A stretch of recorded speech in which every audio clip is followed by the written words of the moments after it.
Hey, how's it going, everybody, and welcome back into the SFS channel. My name is Gavin, and today we're finally back with some real content here after early on this week. I've pretty much just been doing mock drafts the whole time. I got my wisdom teeth out on this previous Monday. It's been kind of a rocky recovery. I mustered through some mock drafts, but I haven't actually been video prepping or doing anything of that nature. So we're back today with my top 24 running back rankings updated following some of the news that's come out in the league the past couple of days here. We've got a bunch of stuff. Jameis Winston's now the starting quarterback for the Saints. James Robinson is elevated back into the number one role on his team. We've got Sony Michel heading to the Rams to compete with Darrell Henderson for touches there. There's a bunch of stuff going on. So we're going to break it down today, talk through some of the most important things going on in the fantasy football world. Additionally, I've also got a rankings overhaul going on in the draft guide right now. So if you've already purchased access to that, hopefully by this video is coming on Friday. So the middle of the day Saturday, that should be completely updated. I might do one more rankings overhaul before the end of draft season just to make sure I've got you guys the most updated and ready to go information for that. But the link to the description, or the link to that, is in the description of today's video if you haven't checked that out yet and you would like to do so. So without further ado, thank you all so much for tuning into today's video. Drop down and give it a like before we get started. And let's hit that intro and get straight in to my top 24 running backs here in late August.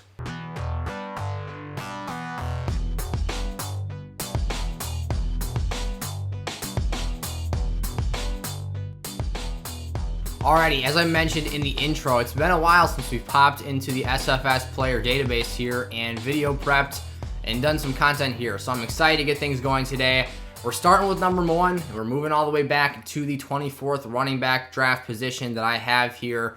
Again, as of late August, I'm posting this on Friday, August 27th, and I'm also recording it that morning as well. So number one up on the board here, no discussion, no questions asked. It's Christian McCaffrey. This is the best draft choice in our leagues this season. There's no one else that's as dynamic as a player of him, and although he might not be on the best winning NFL football team, he still has the potential to be a 1,000-yard receiver and rusher at the same time and give us these ridiculous scrimmage yard totals in addition to being an incredibly productive player on the goal line and in the end zone as well. So the upside is nearly in a class of its own. I think there's only one other player that can really creep close towards that marker. But as far as floor goes, pairing that with a ceiling floor combination, there is no one better in leagues this season, and Christian McCaffrey should be the number one pick in all leagues. It's kind of the most boring draft position to start with because you kind of know who it's going to be every time. But CMC is that guy this year. Dalvin Cook's my number two running back. I think that his ceiling is a notch lower than Christian McCaffrey, but his floor might be a little bit better. I love the offensive situation in Minnesota. They improved that offensive line. They've got a very balanced attack, a quarterback who's at least capable of making the ball get into windows and places it needs to be and distributing the football. Kirk Cousins is no superstar, but he's actually quite the viable fantasy threat as well. And I think that this offense can produce another great season for Dalvin Cook, who finished as the RB3 last year. He's got the touchdown volume and potential to produce in that area again. From the scrimmage yards perspective, he's more of a pure rusher than he is a receiver, but he can certainly take screen passes and whatnot the distance as well and make a big impact in that phase of the game. Alvin Kamara, he's slowly creeped up my boards this offseason. I am very happy to see Jameis Winston be the named starting quarterback for this New Orleans Saints offense. I think this gives the overall team the highest potential and ability to produce raw yardage output. I think that he's grown as a passer. He should hopefully pass the ball to Kamara more than we were seeing Taysom Hill do so last season with Drew Brees off the field. And for such a dynamic player who's going to almost have his hand forced to be used more as a pure rushing threat, there's no reason that Alvin Kamara can't be a top 3 fantasy back again. I think he peaked last season. His touchdowns will probably regress this year. He probably won't be as efficient as a player either, but I think the increased volume will kind of offset that and help us get back to where we need to be, because Alvin Kamara wasn't even past the 20 touch per game threshold last season. He was right around 19. So this is a player who still has a lot of opportunity to improve in that facet of things. It does keep him healthy, fresh, and that light workload allows him to be incredibly explosive with each of his touches. But again, that volume, as long as he can stay healthy, should counterset that lack of or reduction in efficiency and touchdown production. And hopefully he can at least be somewhat of the player he was last year. Again, he's only my RB3, and he did finish as the RB1 last season. At RB4, I've moved Zeke up my board a ton this offseason. This is just a situation I really like. Reportedly, Dak Prescott is no longer on a pitch count. He's not limited. That shoulder is expected to be ready to go. No drawbacks, no issues, no setbacks. We should be looking at a Week 1 start against Tampa Bay on September 9th, and we should be looking at a healthy offensive weapon core. Zeke has the volume, the skills, just the work set in this offense to be a top-end fantasy finisher. He looks like he's done a lot of improvement to his actual body and gotten back in shape for this season, which I think is huge. Fumbling was an issue for him last year, but hopefully he's cleaned that up. That was something uncharacteristic of him we saw last year.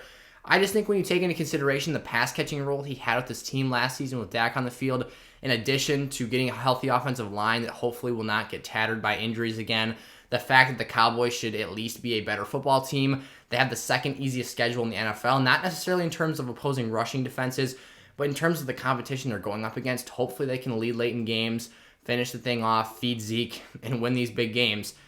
You're looking at a situation I think is very favorable. I think that the floor is a lot better than people give it credit for here. And in turn, I think that ceiling is getting closer to something that we haven't seen in a couple of years now.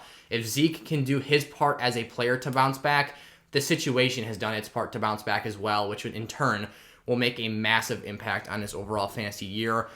Saquon Barkley is my RB5. He's finally back in live action at practice. He took reps in a live scrimmage, if you want to call it that. I couldn't be more excited to see Saquon hit the field this season. This is the one player I think has the chance to push Christian McCaffrey for being a potential RB1 overall this season. Now, McCaffrey's situation is far better than Barkley's. That's why Barkley's down here at RB5 and why McCaffrey is up at RB1. But Saquon is a one-touch scoring threat. You could literally give him a toss, a halfback toss, and he could take off and go 75 yards to the house. Nobody else is as rawly talented as Saquon Barkley. No one else has the explosive capability of Saquon Barkley, at least not to the level he has. The only thing that can hold Saquon back this year, and it is a big risk, that's why he is down here at my RB5 spot. I've had him higher throughout the offseason, but what I've seen from the Giants hasn't been too incredibly promising to make me change my or keep him that high on my board. It's the Giants. It's Daniel Jones. It's his offensive situation. That's the one thing that's going to hold him back from being this fantasy megastar that we all think he can be. He's probably the best pure talent since Adrian Peterson, and he's coming off a significant injury. That's not something, I made a video about this, which is one of my more popular videos of the summer. That's not something I have a big concern about. I'm not too worried about Saquon's ACL playing a big factor in this year. He's supposed to be healthy now. He's had a long timetable for recovery. Nearly 11 months post that injury is when he'll finally be getting back out there on the field for that Week 1 debut. There's a lot of stuff I like here, but I am dialing my risk back a bit and putting him in at this RB5 spot because I do see some very valid reasons for concern, and it's not a slam dunk that, there is always the possibility that this could be one of those picks that kind of bites you, and you look back and you're like, if I didn't make that fantasy choice, I could have won my league maybe. But this could also be a pick where if you pass on Saquon, you could also be significantly regretting that looking at that back down the stretch of the season. Derrick Henry I've got back here at my RB6. This isn't something I love to do. This is the lowest I've actually had Derrick Henry ranked this entire offseason. But the Titans just got a COVID outbreak. Mike Vrabel has COVID. Ryan Tannehill has COVID, amongst other starters. Hasn't impacted Derrick Henry directly quite yet, but that is going to impact this football team. Losing your head coach for 5 to 10 days, your starting quarterback for 5 to 10 days, that's going to jumble up the team chemistry. That's going to make things a little bit more sloppy than you'd like them to be Week 1. And I think that as much as I don't want to say this, I did say this about Alvin Kamara earlier on in this video, Derrick Henry peaked last season. You're not going to have another 2,000-yard rushing season. He has improved in every major statistical category for running backs each of his first 5 seasons in the NFL. It was insane to do that, first of all. Let's just appreciate how amazing it was that Derrick Henry literally increased in volume, yardage, touchdowns, everything. Through his first 5 years, it got better every single season. He did not regress once. How do you get better from that? 5 times is absurd. It's not realistic of us to expect improvement in all 3 of those. The volume, which he was dang near a 400 touch player last year. over 2,000 yards rushing, and I think he had 17 rushing touchdowns. There comes a point where you've hit the threshold and you can't be any better than that. He'll still be a really nice running back, but he's not a PPR play. He doesn't catch passes, doesn't give you upside in that area of the game. And you're going to be relying majorly on the fact that this Titans offense is going to absolutely pummel teams with the run game. They're going to try to, but they've got 2 number 1 wide receivers now. This is a team that'll be more apt and willing to throw the ball downfield, try and make big plays. Ryan Tannehill is a very capable play-action quarterback and very accurate downfield passer. If he's got Julio Jones and A.J. Brown streaming wide open downfield, you don't need to run the ball for 6, 7, 8 yards a clip when you can go get 60 over the top with one of those 2 guys who are now seeing lighter coverage because defenses have to pick and choose their poison between Henry, Jones, or Brown. It's a very different situation, something that has not been in play here in Tennessee to this point in Henry's career. So although I think he can be a top 6 back, maybe I'm a little bit lower on him than the majority of the fantasy community. I think there's a significant cap to his ceiling this season that we haven't quite seen in the past. And based off of what I saw from him last year, I think it's time that we finally see some regression from him. Aaron Jones here is my RB7. I've had him higher on this list earlier on this offseason, but I've had to bring him down just a little bit. Being a Packer fan, personally watching this team at practice, I love what I'm seeing from A.J. Dillon. One of the things I talked about early on this offseason is that Jamal Williams being out of town should help Aaron Jones get a significant portion of the snap count that he lost to Jamal Williams last year back.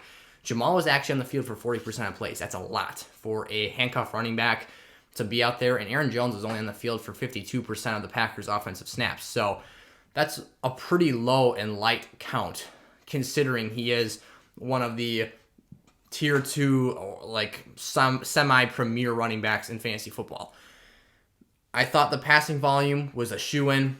It's coming back. But after watching A.J. Dillon this preseason, going to a practice, seeing him with my own 2 eyes, he is a very smooth pass catcher this year. He has improved massively in that area of the field, whereas he was more clunky last season and played a bit slower. He has really improved his tempo and his play pace in this offense. I think the Packers will have a very steady 1-2 punch. I think Aaron Jones will be a highly utilized player. He'll be incredibly efficient. That's one of the things that his game has been based around here. Hopefully, his touchdown count can rise from the 11 that we saw last year as opposed to the 22 we saw in 2019. But I think that the overall ceiling might be just a tad lower than what I had expected initially going into this offseason. He's still a very good round 1 pick. He's still a very high upside play because he's a really quick, elusive, smooth rusher that can get down the field in a hurry and score points fast. But I do think A.J. Dillon might be a little bit more of a standalone fantasy value and have some sort of second flex lineup availability for some standard leagues, because we're not quite giving him enough credit yet for what he actually could do in this offense and potentially take from Aaron Jones. So something to consider there. At RB8, I've got Jonathan Taylor. This has been a situation I went back and forth with. I did initially have him higher again. There's been a lot of changes to this list this offseason. I had to lower him due to the Carson Wentz injury, due to the injury to Quentin Nelson, who's now on the COVID list, actually. Both of them are expected to be week 1 starts. I'm not sure how COVID will factor into Quentin Nelson, but they're both trending towards being available for that opener. At the end of the day, I think there's just a lot of question marks with this Colts offense. I think Jonathan Taylor has some of the best skill sets, and he reminds me a lot of Nick Chubb with the addition that he can be a pass-catching threat, although Nyheim Hines is definitely that role for the Colts team. I think that the thing that would hold Jonathan Taylor back this year is A, if Carson Wentz throws a lot of picks, if there's a lot of turnovers, if this offense is sloppy, and B, we haven't seen Marlon Mack in this offense yet, and I expect his role to be majorly reduced. I think there's a lot of fantasy managers out there who are over anticipating the strong Marlon Mack return. He's going to come back and be the guy for the Colts. I think there's a little bit too much scare about that amongst the fantasy community, but I also think that we can't just dismiss Marlon Mack and assume that he's going to have no role, because that was a 1,000-yard rusher, a player who was looked at as a quality fantasy starter prior to his injury and was actually the starting running back over Jonathan Taylor week 1 last year prior to him rupturing his Achilles in that tragic injury. So JT, I think, is a fringe RB1. He's got crazy good upside. When he hits the open field, boom, he's gone. He can run players over, be that goal line threat. He's basically a do-it-all back, and I absolutely love his skill set. I love the offensive line there in Indy. There's a lot of stuff to like, but there's a few things that make you kind of draw back a little bit. He did finish as the RB5 after finishing crazy hot last season, but we'll see how that translates into this year. He does have an incredibly easy division schedule, which bodes very well for him, but I got to see him do it again and just back up that performance before I can feel a bit more safe with him. Nick Chubb, the RB9. This is the lowest I think I've had Nick Chubb this offseason. Look, he doesn't catch passes. Kareem Hunt is on the field a lot. That's his role. He will snatch up some volume. The thing that keeps Nick Chubb as elite of an option in fantasy as he is how good he is as an individual player. Like an Alvin Kamara, he's not seeing over 20 touches per game. He's just under that level, that bar at about 19. I mean, if he wasn't so efficient, if he wasn't averaging a 20-plus yard run per game last season in his 12 starts, there is no way he would finish as high as he did at the RB10 spot after missing 4 performances. He needs his touchdowns. He needs those explosive runs, those big plays, because he's not making up for it in the passing game, and he has to be incredibly efficient in order to meet those markers. The Browns have a dang good offensive line, both running and passing the ball. They are incredibly elite in that area of the field. They're going to have to do that again. They're going to have this offense running at extreme efficiency to have both Kareem Hunt and Nick Chubb be able to realize their fantasy ceilings. And if not, I think they're both strong floor plays, but they're going to see a little bit of a reduction in the sense that their utilization on their teams is kind of acting against them as a drawback for their fantasy values this year. Austin Ekeler is my RB11 this fantasy season, a fringe running back 1 for me. The only thing that makes me a little bit concerned here is the fact that this might be a small committee-style system. I think Justin Jackson and Josh Kelly will have some involvement here, and what worries me is that last year early on, with Justin Jackson out of the lineup, we were seeing Austin Ekeler and Josh Kelly have 20-touch games at the same time. Now, this is going to be a more vertical attacking passing offense this season in the sense that Justin Herbert, being the day one starting quarterback, is going to be airing the ball out more. They have more faith, more confidence, more trust in him to make this offense go, as opposed to saying, all right, running backs, we need to have you guys touch the ball 40 times collectively this game in order to win it, in order to maintain ball security. They know they don't have to do that now. But the main bread and butter for Austin Ekeler here, my nickname for him is Mini McCaffrey. This dude is a beast catching the football. 6.5 targets per game last season would pace him out for the 17-game year this season for 110 targets. Out of the backfield, that's ridiculous. He's a smaller player. He gets a little bit more dinged up, but he is actually, fun fact, the strongest pound-for-pound player, at least heading into last season, in terms of a player of his height, weight, and size. He can literally push as much metal as anyone else in the league. Austin Ekeler is kind of a beast. I mean, it's going to come down to usage for him this year. A player of his stature might not see the elite touchdown production rate. He might not see a lot of goal line carries. But at the end of the day, we've seen him have this level of involvement. And actually, Keenan Allen's numbers are significantly lower when Austin Ekeler's on the field because we're seeing him get a lot more looks. There's a lot of stuff I like here. Definitely more of a PPR play. In standard leagues, I might look elsewhere. I might choose a different name, a different option here. But these rankings are based right in the middle here, half PPR scoring, so I try and keep things as even as possible. And you're only half a point away from your full PPR leagues or those full standard leagues. But in these half PPR leagues where we're meeting right in the middle, finding that sweet spot, I think Austin Ekeler has shown me enough. There's enough in this situation. This team has majorly improved that offensive line to be considered an RB1 caliber play and a guy whose upside is pretty insane. It was a while back, but think back to 2019 when Melvin Gordon was opting out and what he did in that offense over that stretch of games where Gordon wasn't on the field. Ekeler has big play potential. He's got the ability to be a very dynamic back. My RB12, my last RB1 on the list here, we're halfway through today's video, is Najee Harris for the Pittsburgh Steelers. I love the ceiling on the floor here. I think that the ceiling is a bit capped due to offensive line play, but the volume is what his floor is going to come from. He's a three-down, do-it-all type player. He's going to touch the ball near the end zone. He's going to get swing passes out of the backfield. He's going to be used in the running back screen game. There is no area in this offense I don't expect Najee Harris to touch the field in. I wouldn't be surprised to see him split out in the slot a few times here and there. He's not quite Le'Veon Bell in his pass-catching abilities, but he is still very capable in that area of the field. And again, I love his stature. It's going to make him the 1A option on the goal line. He's going to have incredible opportunities to produce this season, and if that offensive line can develop some chemistry here, Najee Harris is going to be in for a big season. We're picking him right about the early second round right now. That's great territory. You can find yourself an RB1 there, a second RB1, even with like the third or fourth pick in the second round. There's a lot of value to be had here. Najee Harris is an outstanding pick this season. And then I think I might be ahead of myself by one here. So I think that was actually my RB11 because Antonio Gibson I know is my RB12. So I apologize for that. Antonio Gibson, another play I absolutely love here. This one is any scoring format. Standard, half PPR, PPR. I love Antonio Gibson in any of these formats. Why? The usage, the situation. It's too good. Washington doesn't have this elite dynamic offense, but guess who has an elite and dynamic skill set? Antonio Gibson. They have literally had players come out and say, Antonio Gibson is being worked into the Christian McCaffrey role here on this team. They're force-feeding him the ball, giving him an insane touch count. That is like a dream come true for fantasy owners here. The reason he's being picked at the RB12 and not higher is because, he's a little bit of a under-coveted talent per se in terms of how he was drafted by the Washington football team last season. Again, Washington even isn't as good of an offense as, say, a Carolina, which got Christian McCaffrey a bunch higher on the board for us. But we've seen him catch passes last year. We've seen him find the end zone. We've seen him be used virtually everywhere on the field, split out wide. He has done it all. And he did have turf toe, suffer from some injuries late last year. I'm not worried about that.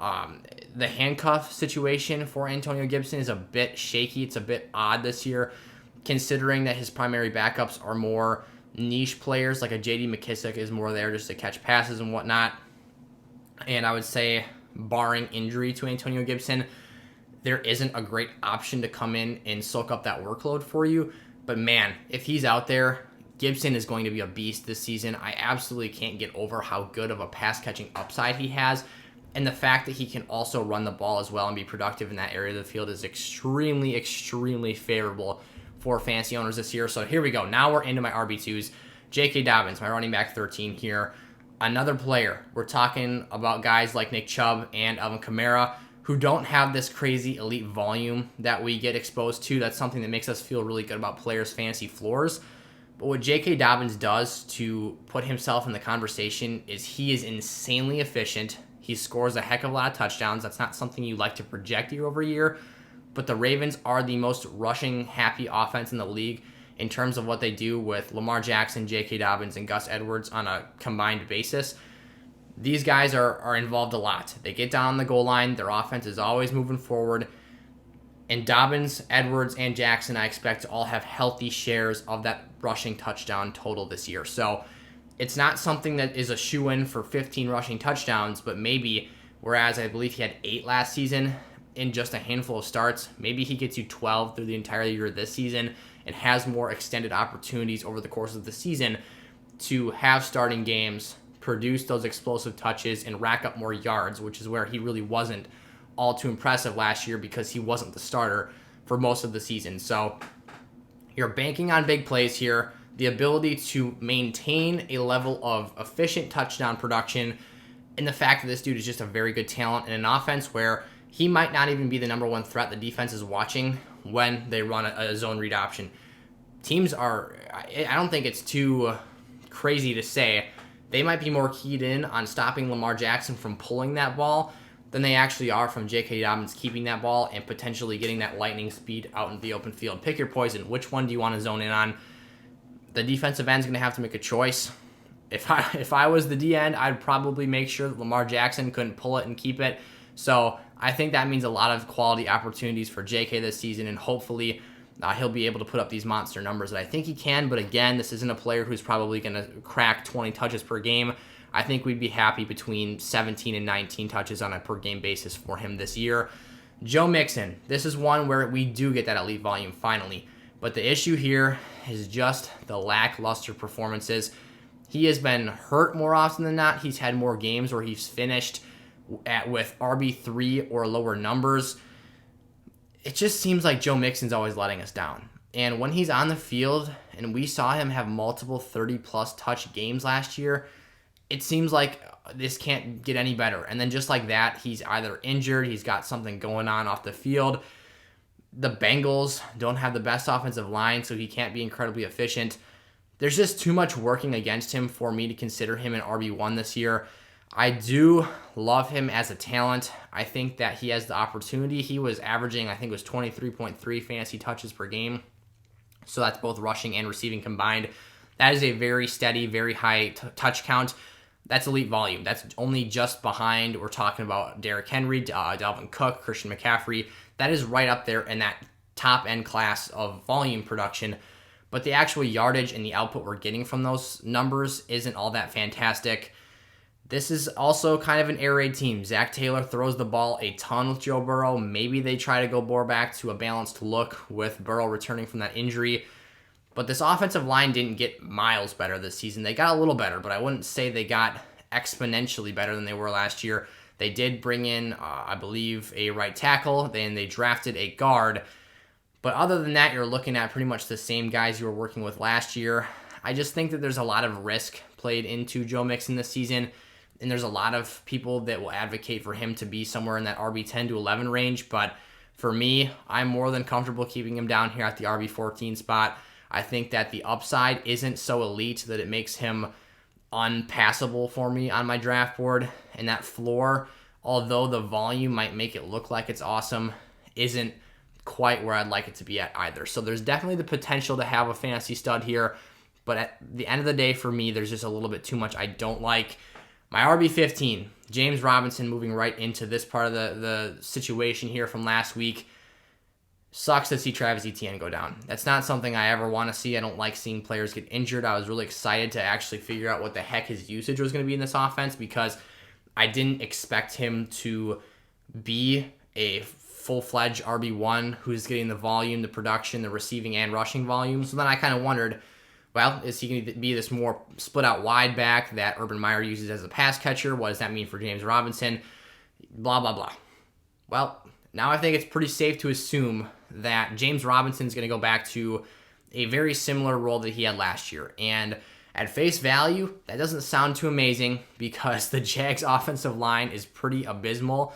And this is going to be a bad football team. I think they won one game last year. So you're not looking at a good situation, especially for a running back. But the dude finished as the RB7. Like, I don't like that situation at all, and it gives me major reason for concern. But, I mean, he has literally shown us that he can produce in that situation. I don't think he'll finish as the RB7 this year. I think that it was abnormal for him to reach the heights that he was able to with such a toxic surrounding just that, a situation. I've said that like 90 times already, but you shouldn't have been able to do that to that level last year. I think the major reason for that was just consistency. He was able to come out and produce every week. Sometimes his numbers were lower than others, but he found the end zone at a frequent clip and was used both as a rusher and a receiver, which was huge. He does have Carlos Hyde in the backfield. I expect him to be utilized and involved in this offense somewhat, but I think James Robinson's the clear number one on this team now. You're not worrying about Travis Etienne at all. He's out at least 12 weeks with that Liz Frank injury. I say they just shut him down. I don't think that it would be smart for the Jags in the last 4 or 5 games of the year, and that's if he has a perfect recovery timetable. That's the best case scenario. We know the Jags are going to be a bad team. You're probably not vying for a playoff spot. Just keep him healthy, shut the rookie down, bring him back next year, and see what happens, go from there. But there's no reason to bring back your first-round draft pick, risk re-injury, making something worse just to force the issue here. So I think we can officially put James Robinson back into the fringe running back one conversation, but to me, he's more of a quality RB2 pick in drafts. I haven't quite seen. I did a mock draft where I actually had him go in the draft, and I moved up his ADP based off of where it was at to make it a little bit more realistic. But I think that his ADP will settle in somewhere behind J.K. Dobbins is where I think it should be. But I also think he might still go behind a Clyde Edwards-Helaire or a Josh Jacobs, depending on how the fantasy community feels about him. But you see personally here, I like him more than those two names. Into my RB16 now, I've got David Montgomery for the Chicago Bears.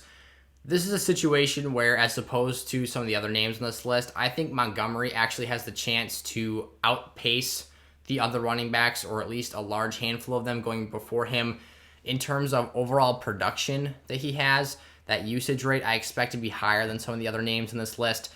And although we've got Tariq Cohen coming back this year, which might dig into some of his receiving volume he saw at the end of last year, I still like the fact that I think he's the best 3-down skill set on this roster, has the best chance to be the goal line back, and hopefully with Justin Fields taking the offense by the helm sooner rather than later is the way it looks right now, because Andy Dalton literally gets booed when he comes on the field.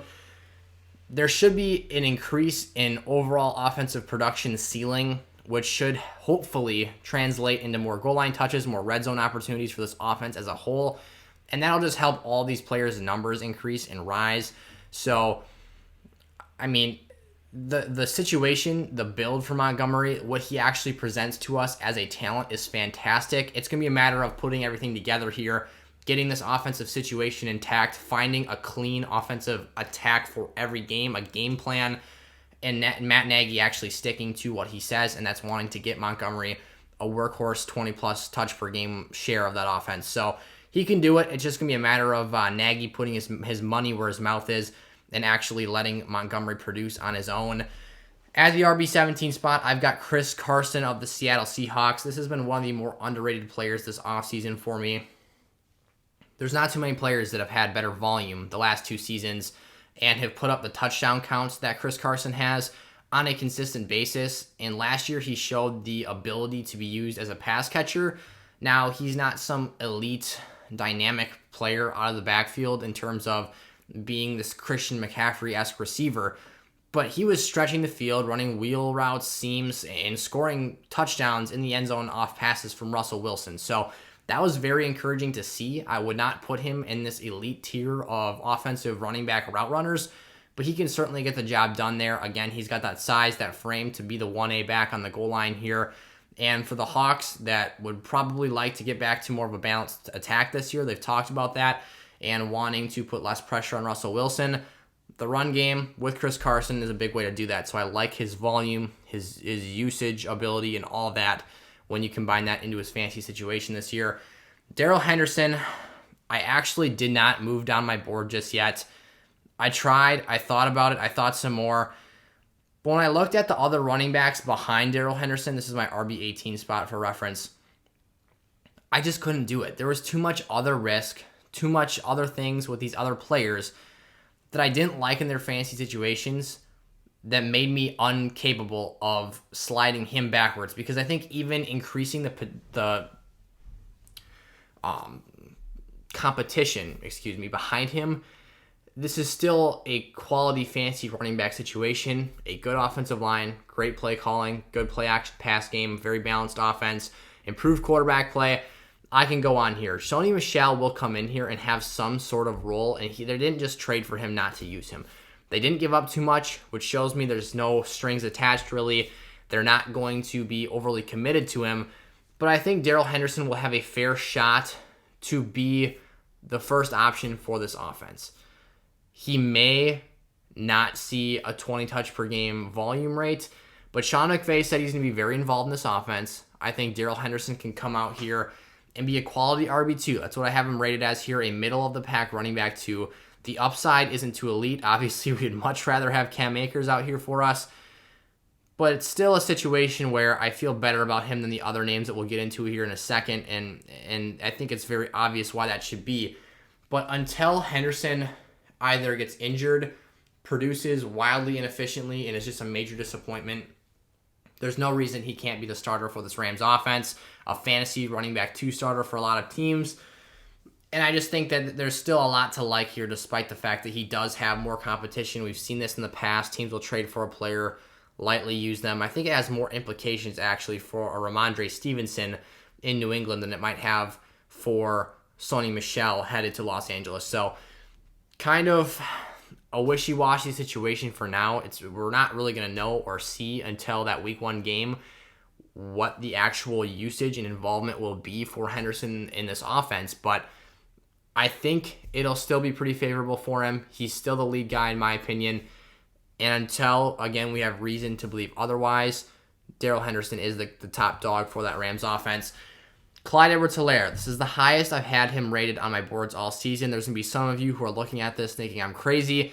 because there's a lot of very passionate Clyde Edwards-Helaire fans out there. I've got him as my RB19. He's been in my running back 20-plus rankings for the entire offseason. But I did raise him a little bit because of some issues I have with situations of other players. I'm sorry. I don't see the upside here with Clyde Edwards-Helaire. I've seen people in my comment section say CEH is the top 5 fantasy back this year. I think that's completely crazy. Where are you getting your upside from? Where is the elite production that you're expecting coming from? Where's the volume at? He doesn't score touchdowns. He doesn't get utilization on the goal line. There are bigger backs, better options in that area of the field. Pat Mahomes is not going to use him like Christian McCaffrey because Pat Mahomes does not care about checking the ball down. He has Travis Kelce, Tyreek Hill, Mecole Hardman running wild downfield, and this rookie tight end apparently that it's amazing as well. It's apparently going to come out here and be a very productive player in his own right during his career. There's too much options for Pat Mahomes to get the ball pushed downfield than there is for him to be worried about dinking and dunking to CEH. I personally, if I was Andy Reid, would up the rushing numbers in this offense because if you saw the Super Bowl, how effective that game was, they were running draws with Clyde Edwards-Helaire, literally just giving him simple sweeps that was getting him out in space. Teams key the pass so hard on Kansas City because they expect Pat Mahomes to be the only major threat against them in the offensive game. They need to run the ball more. I do not disagree with that. I don't think that it's something they should stay away from. But just watching them, seeing the history of how the Chiefs play the game, Andy Reid is a very finesse offensive coach. They're not looking to plow the team over in front of them. They did make massive improvements to the offensive line this year.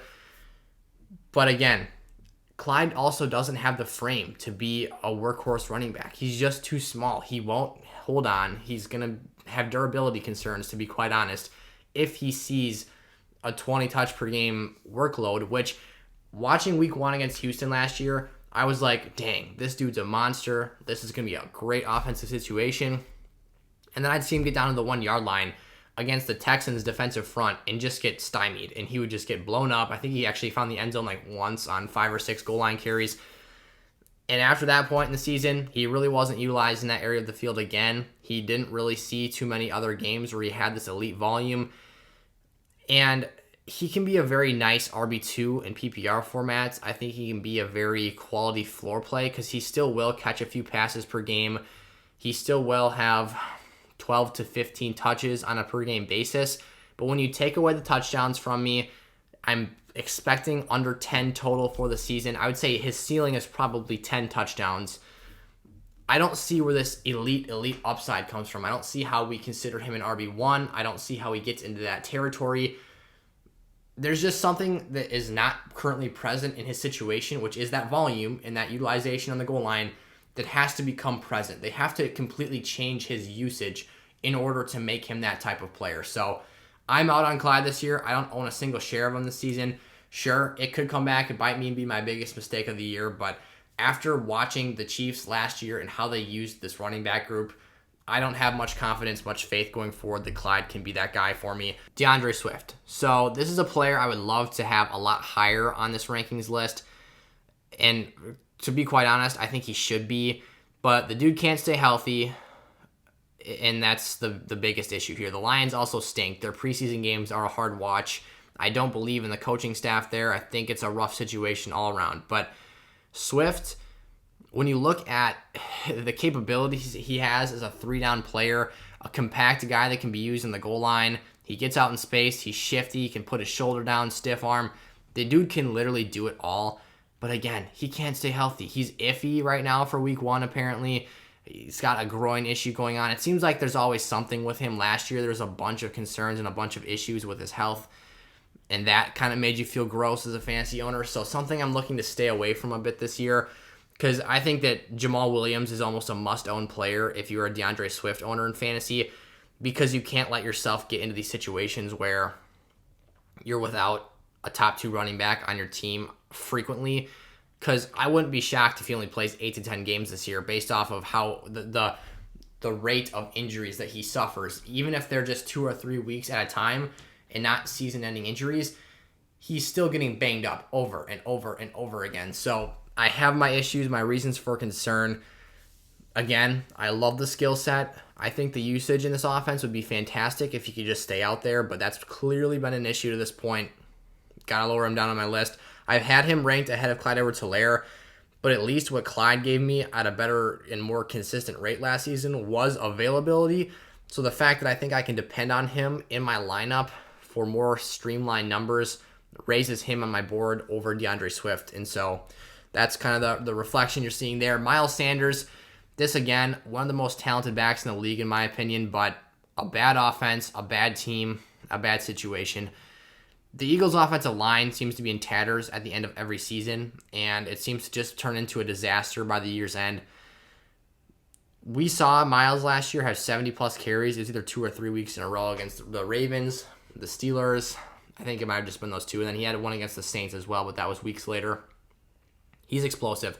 He can find the hole, get through, and burn the whole defense, but this offense is probably going to have to pass the ball a ton, and I say that because I just expect the Eagles to be a losing team this year. They're going to be trailing late in games. I don't believe in their coaching. I don't think their team is going to stay healthy. They have injury issues every year. Miles Sanders, in particular, is another player who's had some injury nabs through his first couple seasons in the league here. There's too many things that could go wrong here, and there's too many risk factors that make this an undesirable fantasy situation. If you told me Miles Sanders was going to play for the best offensive line in the league, didn't have injury concerns, his team would be 500 or better, I'm thinking RB1 all day, every day. That's what I was thinking last season when he was one of my favorite players on the board. But man, he burned me bad last season. I bet he burnt a lot of other fantasy managers pretty bad last year as well. It was just an ugly situation, an ugly spot to be in, and at the end of the day, it was very disappointing. So the Eagles, I do like them with Jalen Hurts. I do like what they've done this offseason with their personnel department, offensively, with the wide receivers, the tight end room. But the risk is still there. The reward is very high for this Miles Sanders pick, and if you can get him and he turns into a hit, it's a very great player to have your hands on this year. But he's probably someone you feel best about as an RB3. He's going in the late third, early fourth round of 12-team drafts. So kind of factor that in. Is the risk worth the reward? Is there a better receiver, tight end on the table at the spot where you're drafting him? Still has a lot of fantasy value, but the risk, again, is what keeps me off of him here. Josh Jacobs, another name falling down my board. I just don't like the upside here either. Him and Clyde Edwards-Helaire have kind of been my poster child this season for hated fantasy football running backs, but when you look at the amount of goal line touches he saw last season and the fact that he only had 12 touchdowns, he saw a third of his touchdown production, or excuse me, a quarter of it. 9 of his 12 rushing TDs came in week 1 last year. Break that down across the rest of the season, those numbers aren't that great. You look at his efficiency as a rusher, not that fantastic, averaging under 4 yards per carry. That is not good for a player who's supposed to have one of the best offensive lines in the league. Again, this offensive line also got worse this offseason. They had to wipe the slate clean, start over. I think Colton Miller is their only returning starter this year. A lot of ugly stuff you don't like in that situation. And then you talk about Nelson Aguilar. Their top field stretcher is gone. Henry Ruggs is going to have to step up. It's not even an option. Someone's going to have to. They're going to have to find some sort of a viable passing attack in this Raiders offense. Otherwise, they're going to be crazy one-dimensional and just a disaster for themselves this year. And then finally, Kenyon Drake in the situation makes things a lot murkier as well. Kenyon is the build of a player who's going to have goal line opportunities, who's going to be utilized in that area of the field. And when you take away some of those goal line touches from a Josh Jacobs who had so many of them the year prior, that is going to dig into his end production result. And in turn, that's going to make his fantasy numbers suffer. So some people are saying he's a big value this season. Some people are saying it's a great investment of draft capital. But in PPR leagues, I don't want anything to do with him because he barely sees over 2 targets per game. And you talk about a guy, again, who he's not very explosive. He didn't have his first 20-plus yard touch until it was after week 10 last year. I forget the exact week off the top of my head, but it was a very long wait for a big carry out of Josh Jacobs. I think that the Raiders, if you're going to invest into a player on that team this year, Darren Waller. That's your safest bet here, or take a sleeper flyer pick on those receivers. But Josh Jacobs, I'm staying away from this year despite the fact that he makes my list. As a low-end RB2, Mike Davis is another one of those players. The draft price is much more favorable here with Mike Davis, though. You can get him in the middle rounds of your draft And I think, to be honest, his upside is very comparable to Josh Jacobs. It's kind of going to be, does Mike Davis score us a touchdown this week? Yes. All right. He met his ceiling. It was a great week for him. Quality, low-end RB2 finish. If he doesn't, you're looking at probably a rangy RB3 type start, or a guy who has a very, very low ceiling at that RB2 position because the yardage output won't be that fantastic. Like a Josh Jacobs, Mike Davis is not incredibly efficient. He's not incredibly explosive. You're going to be banking on the fact that he's going to barrel his way into the end zone and just see a bunch of volume that's going to get him to where you need to be. And again, I don't see a wild gap in between the overall outputs of Mike Davis or Josh Jacobs this season. I think that at the end of the day, it's going to come down to touchdowns. Can these players find the end zone enough for them to reach their ceilings? The Falcons, like the Raiders, don't have an elite offensive line.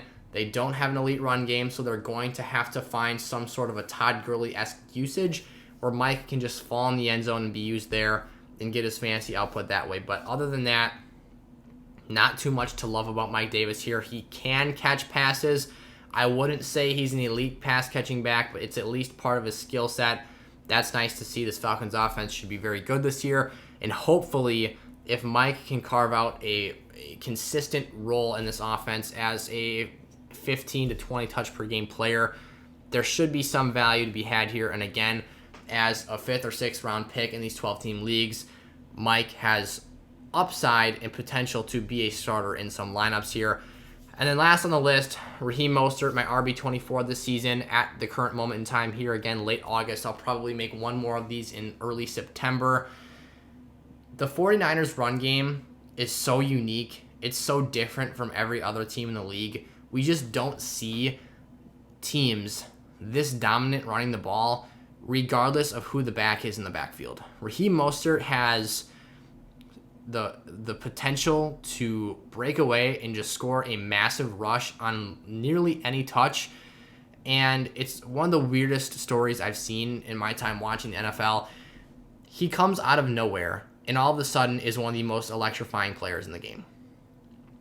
I worry for him every week because of the injury history he's had, because of the infrequent dependability he's had to fantasy managers, and the fact that he seems to be injured a lot.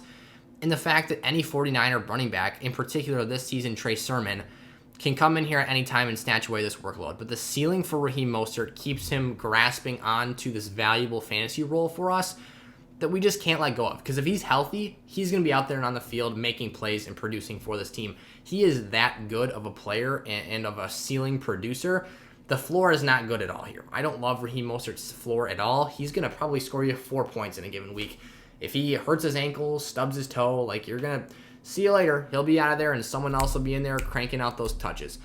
But if he is healthy and on the field, I've watched him have more 50-plus yard runs, run over more defenders, score more multi-touchdown games. The eye test is literally, it's one of the weirdest things. You would never expect Raheem Mostert to be this level of a player, to produce at the rate he does when he's on the field. But just the eye test of when he's out there, watching his tape, how smooth he runs, his cutback lanes, it's something to behold. So this is a fringe pick. I had Chase Edmonds just outside here because I think Chase Edmonds is a little bit more dependent on scoring formats. He's my RB25 for the season if you cared. That would be my next player up on the board. I went back and forth between these two for that RB24 spot. I did have to move a couple players down and out of this list just based off of injuries and whatnot. And then obviously James Robinson did get added into the situation, so that bumped everyone below him down a notch from last video. But yeah, Chase Edmonds in full PPR formats, I like him as an explosive, efficient pass catcher. Not too much of a value in standard leagues, as I think his touchdown ceiling is not very high. That's why Mostert stays in over him, because I think both of them don't have the best floors, but they both have really good ceilings, and I think Mostert can reach that ceiling regardless of what scoring format he's in. But nonetheless, that'll do it for today's video. I'll see you guys in the outro. All right, you guys, those are my top 24 running backs here in late August 2021 for this fantasy football season. There's a lot of changes made on today's list. I made a lot of updates to the rankings, shifted a lot of players around, and again, that news had a big impact on how things played out here in today's video. If you want to get access to all of my big board, my top 250 players, along with their draft guide profiles with in-depth player information and analysis, I've got ceiling and floor ratings, risk radar assessments, draft day target ranges, their 2021 situational outlook, a recap from their 2020 season. There is so much information and value crammed into the draft guides this year. And additionally, I've got positional rankings as well, where I break the board down, not just in terms of having a big master list of players, but then I also look at just individual quarterback, running back, wide receiver, tight end, and defensive rankings. I've got must-own players, sleepers, bust candidates. Those must-own players, I've got 60 total of them across the first 20 rounds of 12-team leagues. So there's a ton of information to soak up and get yourself access to in those draft guides. That's linked down in the description of today's video. But if you enjoyed today's video, give me a like, subscribe to the channel if you're new around here. Please, there's a lot of information in today's video. We did a lot of talking. If you've got questions, drop those in the comment section down below, and I'd be happy to get back to you all. So thank you all so much for stopping by. I'll see you guys tomorrow. Peace out.